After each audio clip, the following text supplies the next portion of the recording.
A substantial increase in new COVID infections comes with a lot of folks trying to get tested. Some showed up to empty parking lots today, and others had to wait in long lines to even get tested. As Mike McDaniel explains, it can all lead to frustration, which medical leaders say is felt by everyone.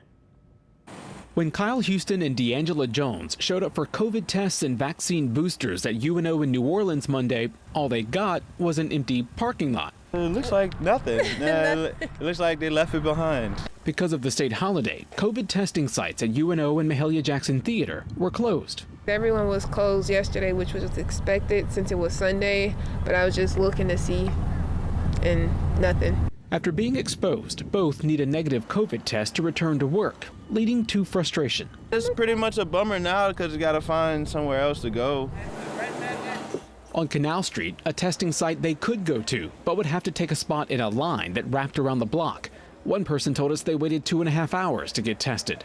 At this urgent care on St. Claude Avenue, a line just as long.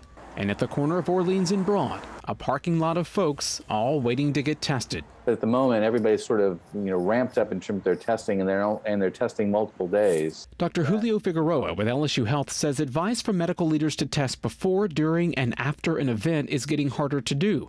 That comes as Louisiana deals with another surge in new cases, more than 12,000 reported over the 4-day holiday weekend. Flying blind is not what we want. So adequate testing is absolutely essential in order to be able to get control of this. Even finding at-home tests can prove challenging. We get it. We're having trouble getting them from where we're usually getting them as well. Last week, the city of New Orleans gave out more than 6,000 at-home tests. The city's health director, Dr. Jennifer Avegno, says as new cases increase, so does the demand for testing. It really just feels like lousy timing around the holidays, and I'm afraid it's going to get worse before it gets better. With the Omicron variant dominating COVID infections, Jones and Houston are paying attention, not taking it lightly. It's just become apparent in recent days, become more urgent to, get the booster, get tested. Mike McDaniel, Eyewitness News. And a program for the federal government will begin mailing out 500 million at-home testing kits next month. Testing sites at UNO, the Mahalia Jackson Theater, and Delario Center will open back up tomorrow, but will be closed Friday and Saturday for New Year's.